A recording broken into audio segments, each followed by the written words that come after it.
You were like, I'm putting on a bra and I'm getting bank ready. And I was like, shall I wear trees or antlers? Oh my God. I love it. I love you. I'm so excited about today. Full disclosure, we may have recorded this once already. And as you all know, I like to be honest about what's going on. And what happened was I kind of left the conversation with this very special guest and really felt like I'd missed a really big piece around the truth of my experience and the truth around what we're going to talk about today, which is money. And I really wanted to come back, and I'm so grateful for her for coming back. I actually would spend every day with her. She is that fun to re-record this from a more authentic place that I feel will have a bigger impact on you listening. If you've ever been where I've been or are where I've been or are where I am, I just really want people, all of you, to know that you're not alone and that this crazy ass human experience is not meant to look perfect and well put together, even though I do look pretty well put together in this bow tie shirt. I don't always have my shit together. And so what I want to talk about is, especially during the holidays right now, is money, and not from a place of shame or stress, but from a place of compassion and courage and joy, actually.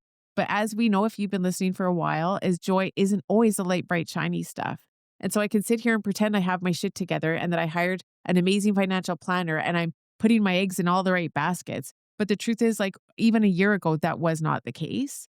And I'm still actively working on it. So just like joy, I think money is a practice. It's a muscle, as Jen's going to share with us today. And I really just want to come to the table with full heart and full vulnerability to say it doesn't need to look pretty. It doesn't always look pretty. And if you're in the middle of a mess, that can be magical too. For myself, for years, I carried old money stories, and I'll probably share more of this through the episode, but I was in avoidance, I was in guilt, I was in fear. I don't even pay attention to it because I don't know what's going on with it, because fully respectfully to my parents and my family, no one ever taught me how to handle money. I come from a long line of debt. I come from the belief of you have to work hard for your money, and when you get it, you're not going to keep it. I inherited some bad habits. And I realize I'm actually here to bring codes of joyful abundance.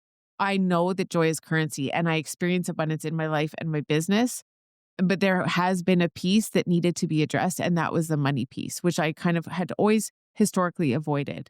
So this past year, everything shifted and I decided to stop outsourcing my power, stop overlooking this whole aspect of the money piece and the finances, and actually take full accountability. And this feels like another level of sobriety for me. This feels like when I chose to stop drinking and chose to really begin to feel.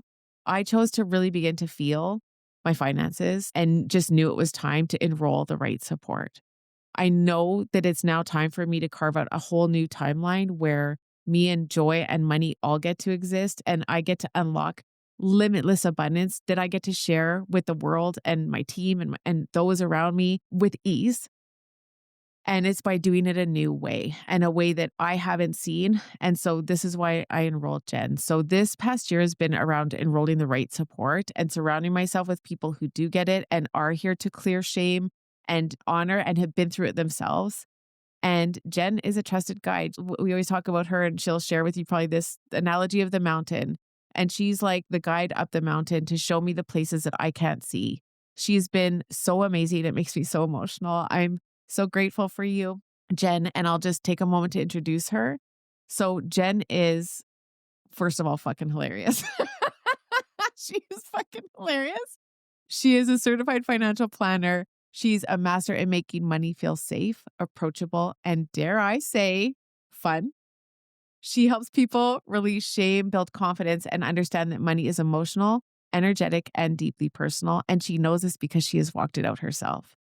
Today, we're diving into all things money. We are ridding ourselves of the shame of it. We're going to talk about holiday stress. She's going to give like super hot tips on how to make things fun without even thinking about money this holiday season. We're going to talk about building confidence and understanding all of these aspects and opening and unlocking a whole new pathway for all of us. Hey there, it's Jillian, your guide to all things joy. And this is the Joy Journey Podcast. Oh my God. Welcome, Jen. Thanks for having me. Money has a lot of history, and that was a really vulnerable share for you. So I think that that's pretty incredible, actually. Thank you. And I do want today to be this episode to really share, to really go there. Because I know just like everything else, when we're willing to go there, this is what unlocks new potential for everyone. So, and I know we're going to have a lot of fun. We're going to have a lot of fun. We're going to go in a whole bunch of different directions. So hang on to your tatas because here we go. Okay. I know for you, money's so much more than just numbers. I know that you know it's emotional, and we've talked about this before. I think I would just love to hear your experience with money and this emotional aspect around it. Yeah, like many people, I have my own money stories. Some of mine are a little bit different than others that I've heard, but I grew up loving Monopoly. So there's that. One of your listeners might have also done that, but I might also have just got everybody to press stop and leave. But I just loved Monopoly. I loved how it worked. When my neighbor got a new bank account and she had her old checkbooks, instead of shredding them, she let me play bank with them. So instead of playing house or Barbies, I played bank at my house. So I'd play Barbies with my sister and then she would play bank with me. It was a really good time. We had a great time. But it was just always interesting to see how it worked and like using the deposit slips and the withdrawal slips. And I just always had kind of an interest in it. Didn't mean I had it. It just meant I was interested in it. And I have grown up with a really generous parents, but especially my mom. And one of my core memories from growing up is at Christmas time, Dairy Queen had an angel tree. And you would go and you would choose your little piece of paper and it would have a kid's name, their gender, and their age. And then you would take it and buy a present to go with it. And so my mom would always take my sister and I, we would each get to choose one. And then we'd walk over to Zeller's and choose a gift for this other child. And I didn't know a lot about what was happening with our money when we had a lot, when we didn't have a lot. I just know that we always did this. And one year we went to the checkout to buy these presents, and my mom had brought in rolled coins because coins are money.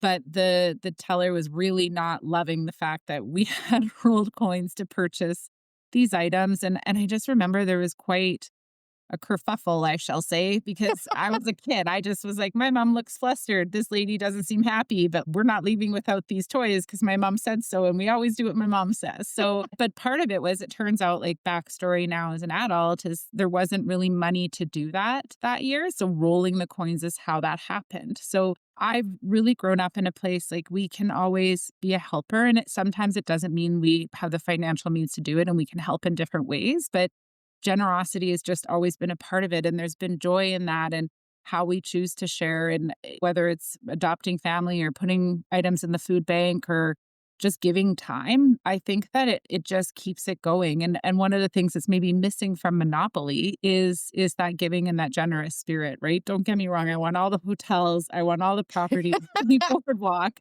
but also there's room for both and just making space for both. So I I grew up in a generous house, but then I also didn't have a lot of hands-on experience with money, so I just thought I was awesome at it, but it turns out I was just really fortunate to have a job that out-earned my bad spending habits. Mm. So, yeah, Woo! Say that again. I Okay. was super fortunate to have a job that out-earned my bad spending habits. Anyone else? Like, I just feel like that is a mic drop moment. Okay, Yeah. tell us more. So I had the privilege of staying home to raise my kids, but when that choice was made that I was going to stay home, it happened to coincide almost perfectly with my spouse at the time losing his job. Mm. So he wasn't unemployed for very long, but he also took a wage decrease combined with my I don't work anymore because I'm raising babies. So just continuing to spend like we still had two awesome paying jobs really caught up quite quickly. So that's where the awareness that money is a muscle. It's a muscle that we use, and that generous spirit that my mom has, that's a muscle that she has exercised so many times that even when there wasn't money, it was like, how am I still going to help? What am I going to do? Because she's a helper, right? So in terms of I still have to spend money, right? I still have to buy food, I still have to have shelter, but learning how to interact with it a little bit differently to go, okay, well, what habits, what muscles are in place to know that it's going to be okay. And then I can do the other things after, as opposed to just spending it all and then doing an autopsy, trying to figure out where to go, like who's here, the Yeah. scene of a crime, right? Like Yep. then, those muscles, once you start to grow them, it's something that you work on, and sometimes they just get so strong that you don't really think about it anymore. The first time you go into the gym and maybe you're going to do a squat, you're like, okay, how's the form and what do I do and how do I stand? And then, you want to add some weight and then you're thinking about it a lot. But if you've been doing squats every day for years, it's a little bit more of a routine. You just go in, you might push yourself a little bit, you might fall back a bit, but it's a habit. And my habits were not based on skills for a long Mm. time. Yeah. Okay. I love it. And I feel like so many will be able to identify with that. Like, who actually teaches it? I mean, I remember taking calm when I was like 15 and gave zero fucks, just not relevant at that time. But yeah. This Do you is the remember? perfect example because I have a 15-year-old right now who is taking Calm. Okay. So they've been given a budgeting exercise, which I think is brilliant. So she's like, okay, well, like, tell me about our rental properties. Right now, she's got more of an interest to be like, well, what if I was renting one of those? And she's like, you can't give me, you're my mom rate. Like, what do you charge? What's this? What's that? And I was like, oh, are you going to have a roommate? She's like, no, no, I don't want a roommate. So she like tells me all the things, right? I'm going to do this. Oh, and I'm going to have a dog. I was like, oh, there's a fee for that. So she's like, this is my job. This is the wage I've been assigned, right? So they give them certain things and then their job is to go find it. So I was like, amazing. Sounds great. But also based on the wage she said, I was like, interesting. But she's like, well, we have a duplex, so an upper and a lower. She's like, well, I want the upstairs. So I was like, sure. Give her all the numbers. Get a call a couple days later from the school during a break. Actually, what's the downstairs? So she circles back when the project is done. And I said, well, how'd it go? Tell me all about it. She's like, so I have to live in the basement suite and I have a roommate and I can't have a dog. And I might need to come to your house to grocery shop because I still don't know that I quite have enough money for food. I'm like, okay. Right. So, and I don't know that this is going to be a really impactful exercise when she's further down the road, but right now it's super current and she had a really interesting reality check that, like, hold on. Yeah. Right. Like, actually. Yeah. I love it. Yeah. So I would love so Joy Journey podcast, we're around, yes, bringing on experts in their field. And I can't wait to hear more of your advice and tips and tricks. And I also love to know, what was your joy journey when it comes to money in this path for you? What's your kind of power story? I feel like go through these experiences where it's the pain to power moment. Would you be willing to share with us a place where maybe you have walked through the fire of money and how that has impacted where you are now? Yeah. I have two, I would say, really landmark moments. One was outspending my income and practically almost robbing my daughter's piggy bank, which was a humbling and sad moment. Didn't end up robbing it, but Had shaking the the mask coins up. on. Yeah, shaking the cans or the shaking the coins out onto the ground definitely was not a high point in my life, but I will say the one that really felt and maybe is more current, was getting separated because I was a stay-at-home parent for a decade, so finding out that the income half of the partnership was going was really, really scary. But also, it was a reminder, though, that the muscles matter, but it's not numbers, it's the human because I have the muscles at this point when this happened, but the human in me still felt unregulated, still panicked. I went to the bank and took out $1,000. I took out 10 $100 bills because I automatically, with no in between, I was like, we're going to be homeless. That's just the answer, which logically could not have been further from the truth, but that was the human in That me was the going, fear.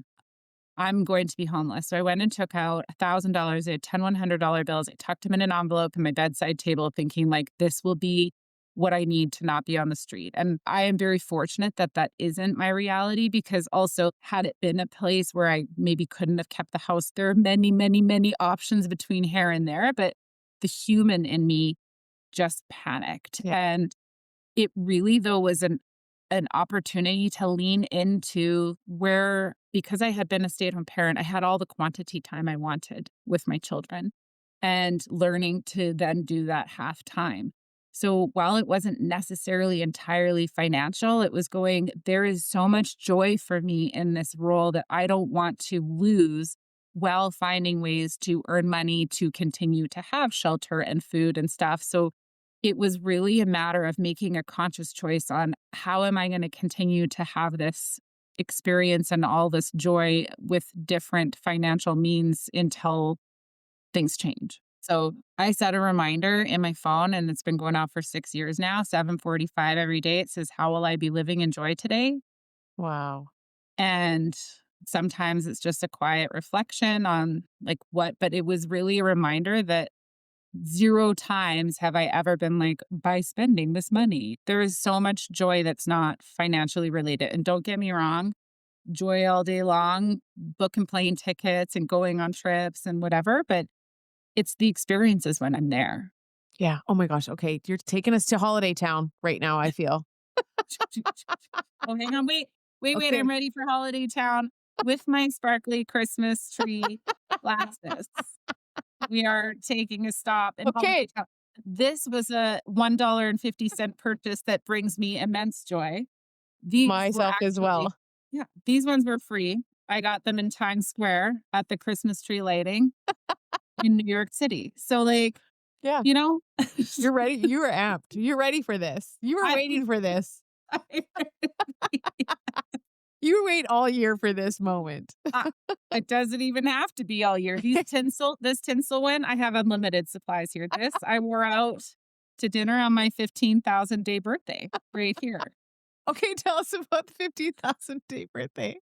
Oh my Well, god. I just think there's so many opportunities that we overlook to celebrate. And I don't know how I figured it out, but I realized that I was coming up close to my 15,000 day birthday. So it just became a thing. I invited out friends. We made reservations. We had dinner. There was some dancing. And I actually had 2 friends who came who didn't realize it wasn't my real birthday. So now they'll send me text messages and be like, "Hey, happy birthday." And a birthday was like a month and a half ago. And they were like, "What do you mean? We went out for dinner." I was like, "Please don't change this in your phone because no one else is wishing me any well wishes on this day except for you. So please continue." But I just think there's so many cool ways to find joy, have joy, and do joy. And if I can share one of my first Christmases as a single mom, I really felt sad that I was going to miss Christmas morning. And I needed to find a way to have that experience because my kids were 7 and 9, so Christmas is very magical still for them at that age. What I decided is that we were gonna celebrate Christmas morning every day that they were with me in December, leading up to actual Christmas Day. So that ended up being 13 times, and I kind of explained to the kids, "Just so you know, you're not coming down every morning to elaborate Lego sets or" And but cakes.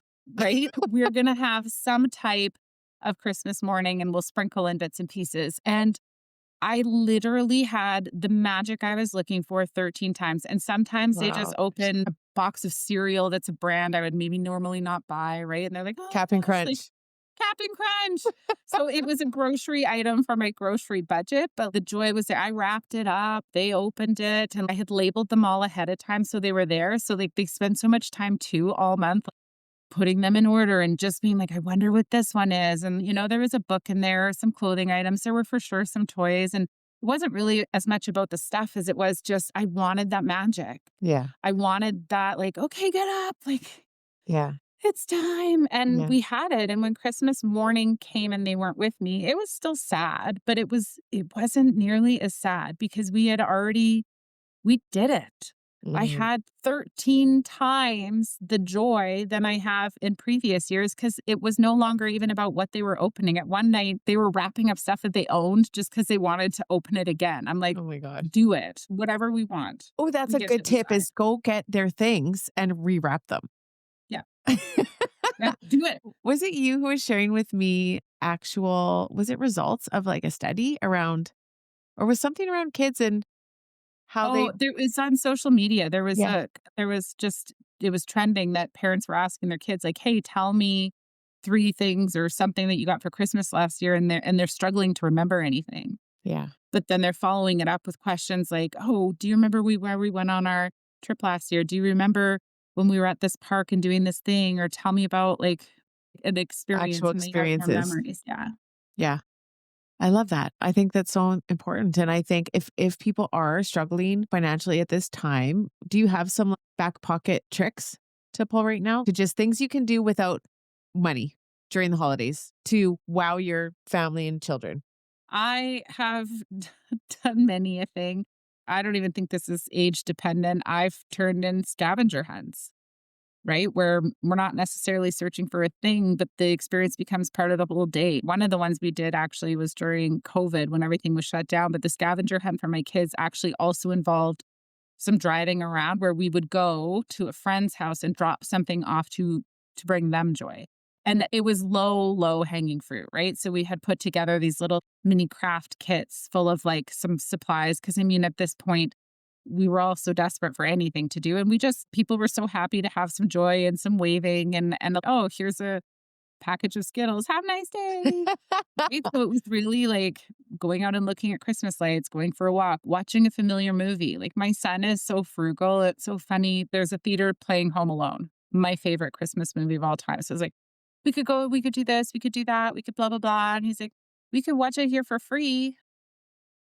Okay. I'm like, "O okay," which he's not wrong. We all get on the couch, we make our popcorn, we're sitting in front of the Christmas tree, which is my favorite thing ever anyways. So, Yeah. like, the point was to have the time to do it together. I think we just have really connected the spending to the joy and to the magic, and it's not to say that that also isn't a thing.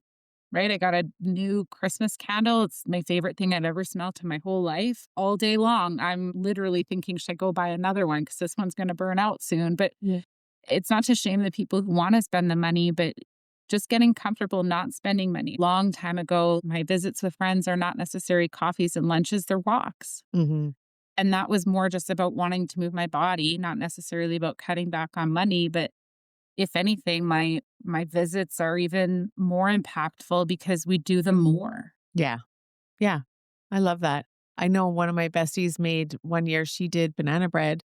She got cute baskets from the dollar store and little jars of honey and dropped it off at people's houses. And it was just the sweetest thing ever. I love that. I'm not much of a baker. I hope to be one day. We'll see what happens. You did mention the word that I do want to dive into, and I wouldn't mind talking a little bit about shame because I'm sure that you deal with this. I'll share a little bit more about my story with money shame. But yeah, do you want to share a little bit about why shame has so much power when it comes to money for most of us? Because we don't talk about it. Mm. Ooh, I just got full shivers. It's Yeah. positively, negatively, it's really not something we talk about very much, Yeah. and it's very taboo. We can talk about sex, we can talk about menopause now is it feels like a buzzword almost where it's like, "Oh, what's happening with you?" Right? There's Yeah. so many things that we just got so comfortable talking about. We can talk about anxiety, we can talk about just it's limitless, but money, there's an assumption that we should know things. Mm. Right? And when we don't know, when they say, "Oh, there's no dumb question," well, for some reason, this topic seems to be exempt from that Okay. concept. So we just feel ashamed to ask. We feel ashamed that we're not further ahead. We feel ashamed that we have more than we should, whether we're having crazy success or horrific financial experience. Shame still can exist if we let it. Yeah, it reminds me of Brene Brown's vulnerability talk and how the antidote to shame is vulnerability and actually sharing. That is something I have experience with you and working with you and others around the money pieces is that it no longer gets to live here. And again, back to the sobriety, which to me isn't about a certain substance. It's about the courage to feel and to really actually go there. And I feel like it has given me so much freedom to actually shift this relationship and feel more empowered and better about all of it. So, Well, and when you normalize your sobriety, it gives other people around you permission to make a different choice for themselves too if they desire it. yeah, And when we talk about money and whether it's success or hardships, it gives other people permission to talk about it. I know when I got divorced, I was so embarrassed. mhm. And I'm like, no, I can't. Like, this shame is not mine. I can't throw it in my backpack and carry it around. So I just blurted it out everywhere. People would be like, what's new? I'm like, I'm getting a divorce. Like, I mean, I think I broke some social Oh, norms there, awkward. like easing people into it. Also, I You're was like, like, "Oh, right? But I was like, I nice to can't meet you." kind of, right? Like, they're like, "Okay, well, awesome. So your fuel is $72, ma'am." Like, Is that oh Visa my or gosh. MasterCard? Jillian, the most embarrassing, I took my kids, they came in, so they find out mom, dad are getting a divorce, and my daughter came into the room in the morning, and she was like, "Mom, if I told my children that I was getting a divorce, I would think that I should get them a gift." And I'm thinking, "Oh my god, what is she about to ask for?" She's asking me for a divorce for sure, and I was like, "I'm open to this. What did you have in mind?" She's like, "I think we should get Slurpees that are medium." I was like, I had to pause so that Yeah, she felt like it was a big ask. I'm like, yeah. "Okay, okay." And we go to the store and we walk up and, like, she goes and tells her brother, like, "Oh my god, this is what we're getting. It's great. Mom and dad are getting divorced and we get medium." So whatever. So we go up to the till and they both walk up and they're like, "We get mediums because our mom and dad are getting divorced." And the man Did you laugh so but hard?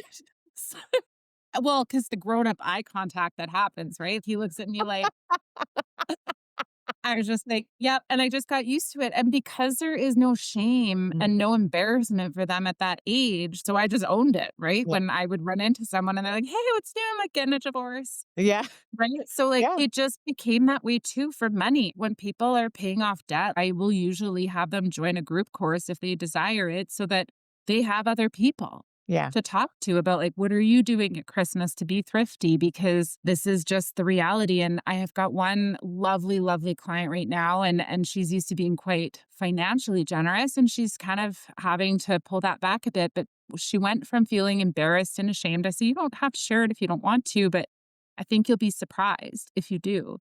And she started kind of telling people, I need to kind of cut back on some of this stuff. I'm working on changing my finances. And she said she has been received almost exclusively with positive comments. And it's mhm. almost liberating for other people to be like, oh, okay, can we decrease the budget for the group gifts? Like, Yeah, like, let's actually just be honest about what's really going on instead of pretending we're somewhere we're not. In my facilitator program and also on stage, I shared a little bit about my money story, particularly with what feels like kind of magical abundance happening for me. When I was younger, just always believed that I would always be in debt.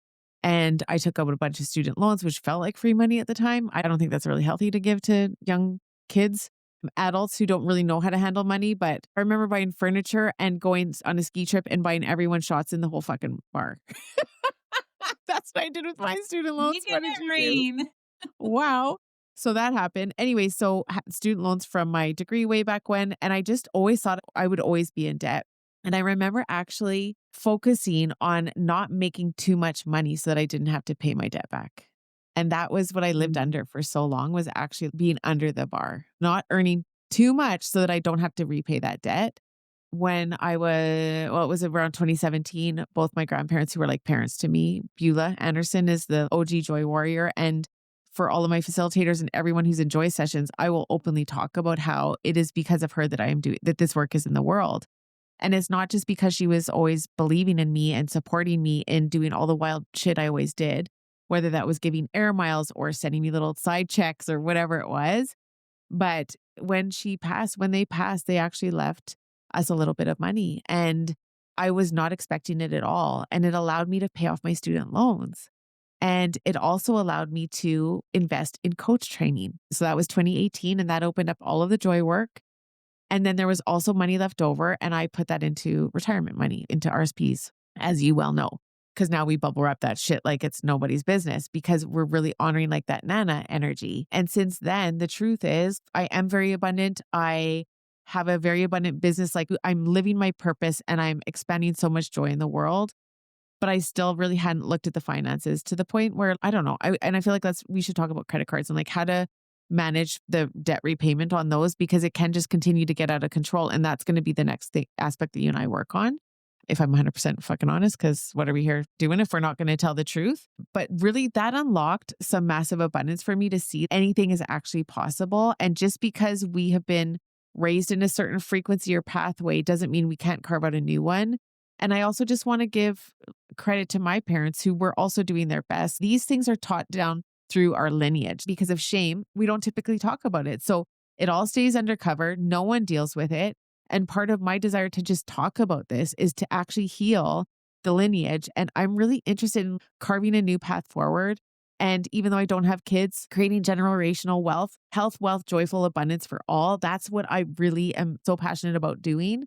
And I know I'm kind of in figuring these pieces out, but I want to share them because I think anything is possible. And I think our natural state is actually joy and abundance. So it's less about the outside in, which I think we are all conditioned to experience. If I have this, then I'll feel joy. If I do this, I'll feel joy. If these conditions are happening around me, then I'll feel abundant.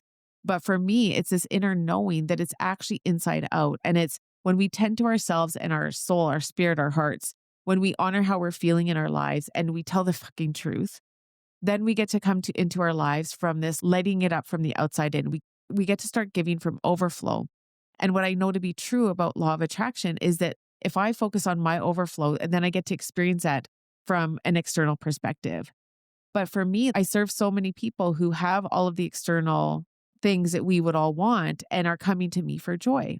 And so it's showing me that this really is, if we can shift this to where we're focusing on our feelings and our internal state and telling the truth and enrolling the right support, that we could create new pathways of abundance that are actually joyful. So I hired Jen last year.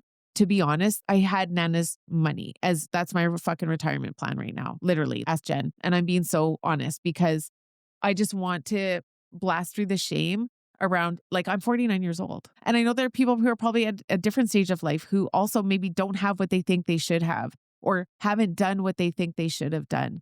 But what I know you're going to teach us and what I know to be true is that just starting now is the most powerful thing you can do. And I'm going to pass that over to you, Jen, because the one last thing I want to say before we dive into this, though, is I didn't think I could have a financial planner because I didn't really have money. I mean, I don't really have savings to do anything with. And I knew I didn't want to touch Nana's money. It's like I wanted to wait until I saved in order to hire someone to get help with money. But Spirit told me you need to work with Jen. And I think it was in one of our mastermind calls where I could feel your heart. And I knew I just needed to reach out and say, hey, I don't have a lot to play with right now, but I would like to make that possible. And I want to carve a new fucking path. And can you help me?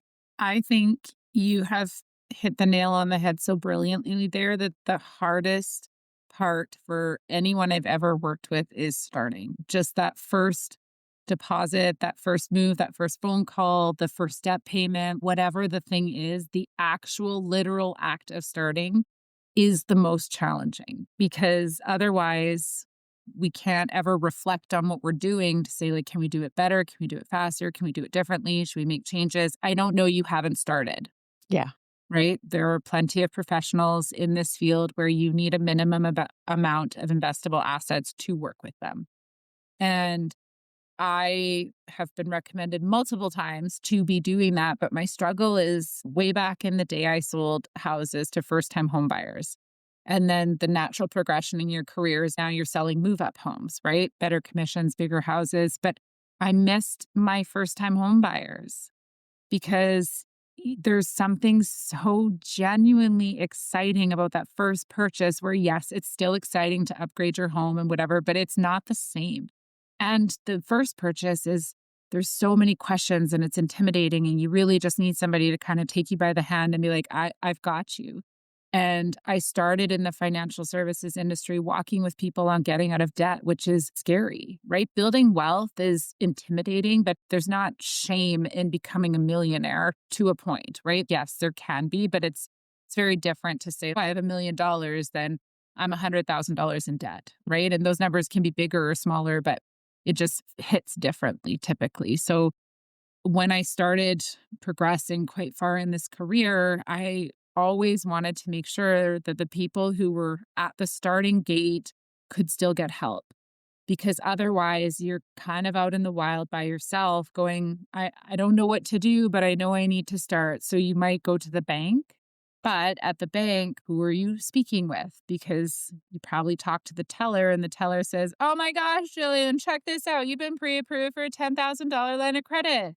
but why don't you come sit in our office with this person behind this door? And you're like, oh my gosh, they have a door. Like, they have a door. I am behind, I'm going into the office to have this conversation. And sometimes there are highly trained people that can work for a bank. So it's not to say there isn't, but it's not the same. And it's a very product driven experience. Mhm. They want you to Buy buy their their products. things. Yeah. They're a business, Yeah. right? Of course they do.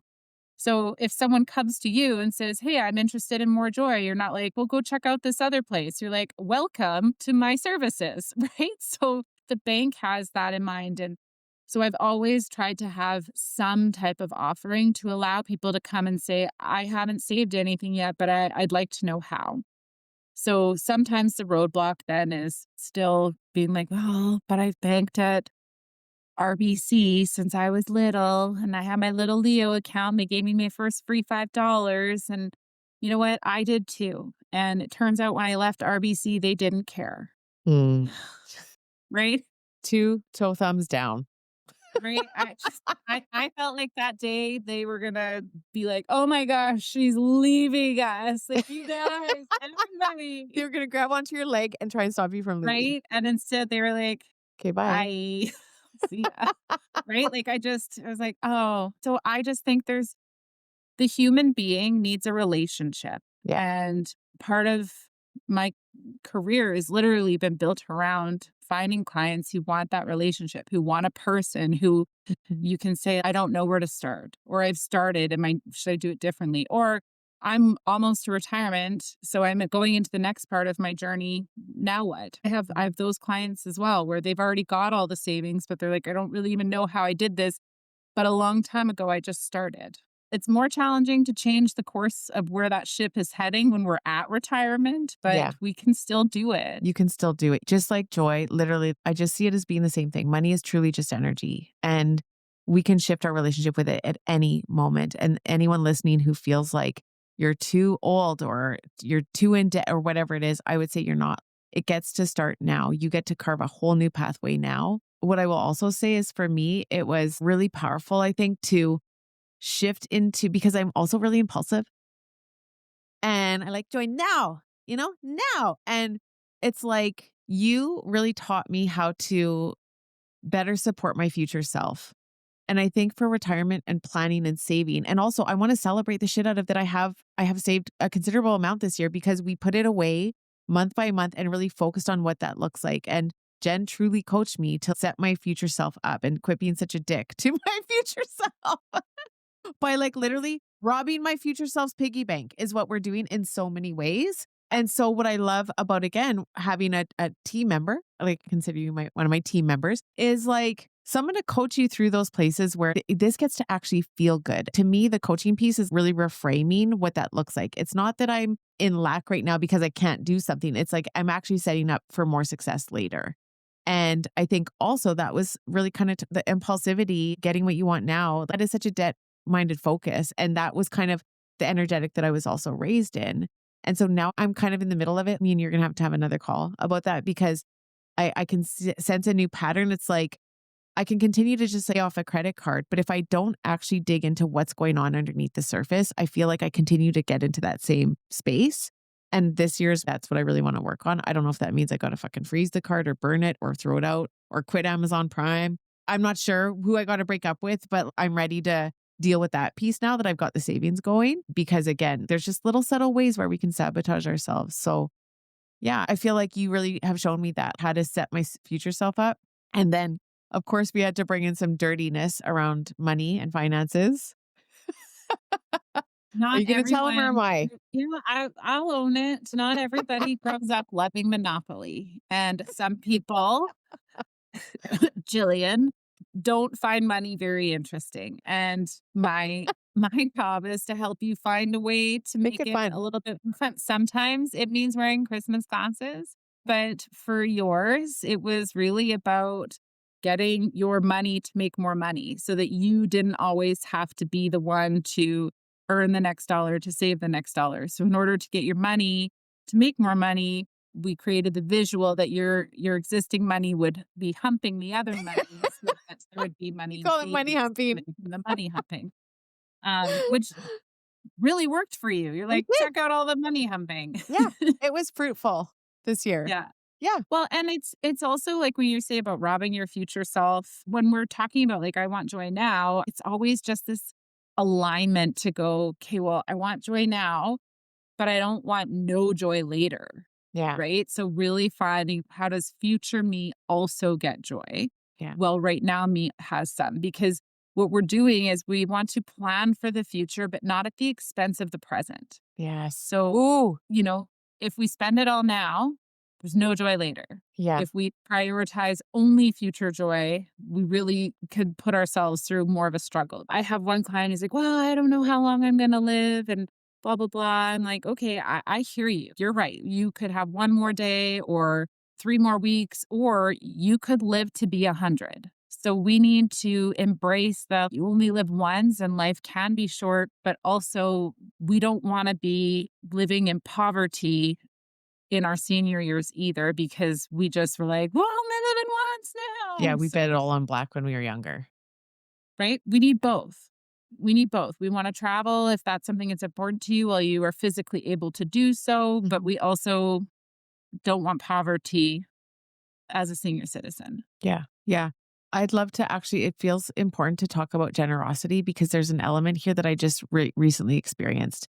And it's why I'm also so excited to be so freaking abundant is to get to share that and to shift lives and make powerful impact in the world.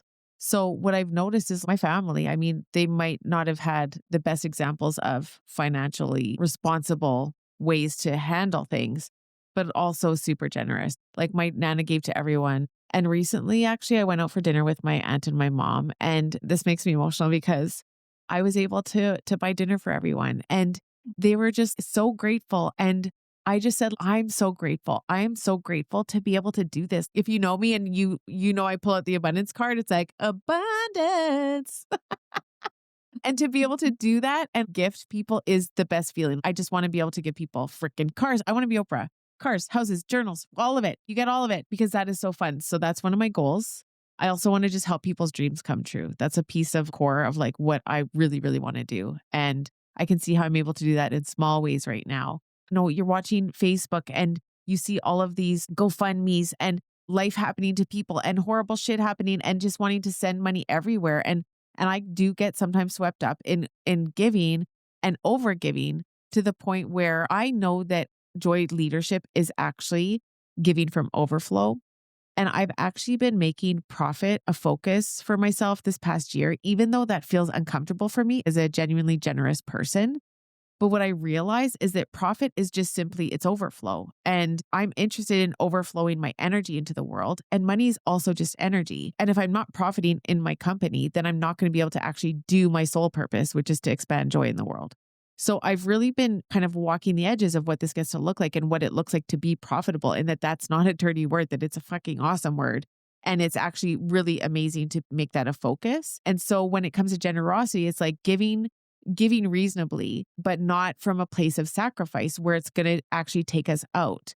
When I see the field of fireflies that I'm interested in lighting up, all of us lighting up from the inside out, if I'm half full and I'm going to fill up someone beside me who's also half full, what's going to happen then is I'm not going to have anything to restore myself with. Yeah. So I felt the urge to talk about this.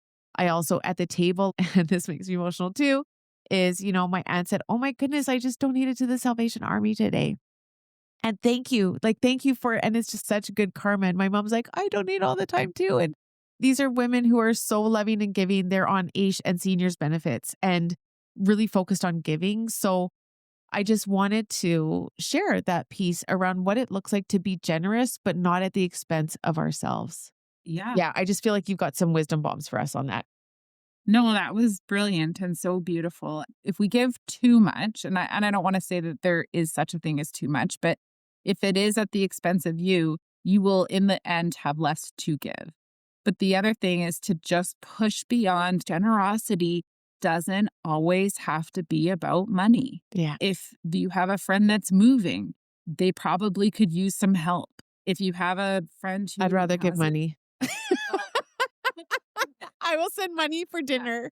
I'm not gonna fucking help anyone move. I'm Or beyond it. bring dinner by to say like, "Hey, you've probably been living off a pizza for 3 days because your kitchen isn't set up, so I brought over dinner." I think some of this comes from the fact that I'm a really terrible gift receiver, one of the worst, Yeah. and mostly just because I don't want it to be wasteful. We've kind of come around to the point where sometimes we're just buying something to give someone because it's Christmas or it's their birthday or they're supposed to. So Mhm. I've become a terrible gift receiver because I'm like, well, I'd probably rather have nothing than something I can't genuinely use. Yeah. So because of that, though, I don't give gifts a lot on special occasions. I will find ways to do something or give something outside of I'll use the teachers at school for an example, like Christmas and the end of year is a really common time for a teacher to receive something, but for Thanksgiving, I always have my kids write their teacher like a handwritten note about why they're thankful for that particular teacher to be their teacher.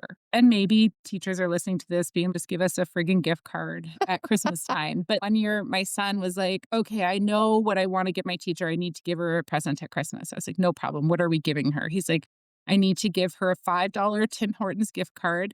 I need to give her a pack of fuzzy peach candy and $7. Oh my gosh. And I was like, of course you do. I kind of was like, why? And he's like, well, that's her favorite candy. And that's the cup she has when she drinks coffee.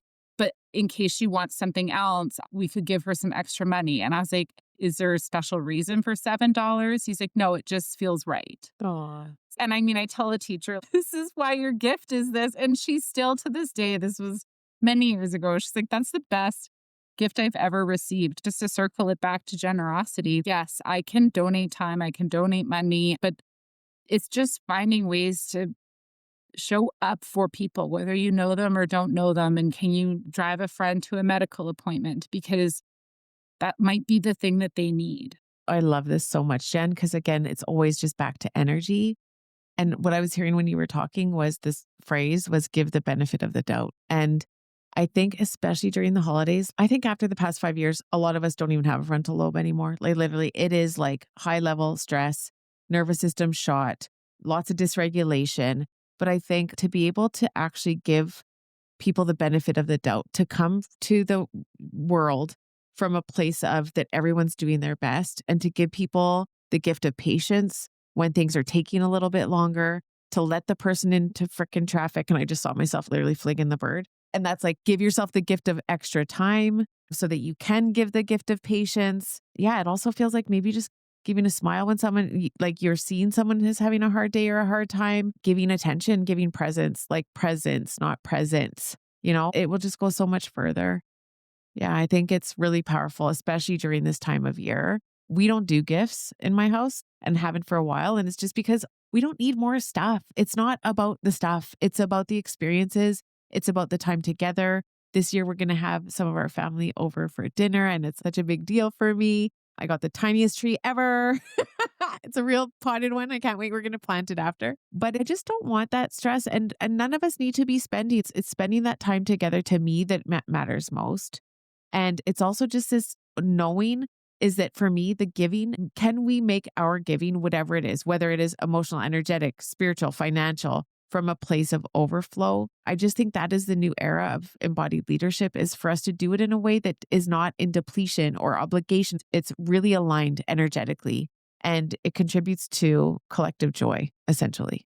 Absolutely. I think one of my favorite ways to be generous is when you're saying give them the benefit of the doubt. It's actually, whether it's in my job or in my friendships and relationships, is to just give people the permission to come as they are. Yeah. Right. So if you're coming in and you have debt, or you're coming in and you've got lots of money and you're not sure what to do with it, we just show up. We just start. I'm hosting people for dinner. One of the biggest compliments is I've had friends be actually like, today's been garbage. It's been the worst day.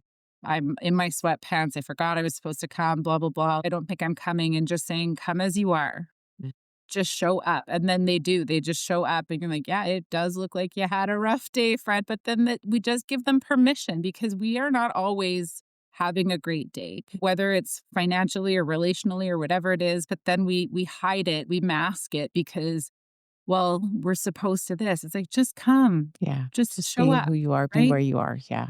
I If love you're that. dressed nicer than everyone here, worse than everyone here, like, just come, and I've really come to love that if I'm hosting people at my house now, like, there's no apologies. We just come as we are. Yeah. I love it. I freaking love you. I would love to know. I'm going to plug you a little here, okay? Because I freaking love Jen and she's been so helpful in my life and we both love Diet Coke. Okay. So we're Diet Coke In sisters fancy class. in fancy glasses. Okay. I'll never forget when we were at dinner together and it was like, you feel like you should order off the mocktail list, but really just want to be a basic bitch and order a Diet Coke. And I don't know who did it first, but that was the next level of our friendship was like, now we're Diet Coke sisters. Did you see how many other people Yeah. at the table changed their order to a pop? And I know it's not for everybody, but again, just being who I Yeah. am, you being who you are, gives everybody else at the Permission. table the opportunity to have permission to just get what you want. Yeah. Yeah. Yeah. Exactly. I want the fancy cup, but I don't actually probably want the fancy drink. Yeah, I don't and all yeah, exactly. Exactly. So one other thing, so I noticed when I was stepping in with you, because before meeting with you, I was thinking back to when I hired you and what that looked like and what the feelings were. And again, because I'd been in container with you, I felt your warmth and your funniness, and just knew like we're meant to work together. But here it goes. Speaking of which. It was around not being ready, not having much to do anything with, but also knowing that I would have to prepare financial shit and that you would literally see what's really going on. And I think for those of you who are listening who are scared for someone to see what's going on, like if you have that fear, I would really recommend Jen because not only has she been there in her own ways, but she also, the way in which she has held me has been so beautiful and nurturing and nourishing. And yeah, I just think you're fucking amazing. I highly recommend you. Can we tell listeners how they could engage you, work with you, what that might look like? Yeah, my website is the best way to start in terms of generosity. It's my treat for the first 30-minute call. So they can book that directly through my website. It's financialfundamentals.ca.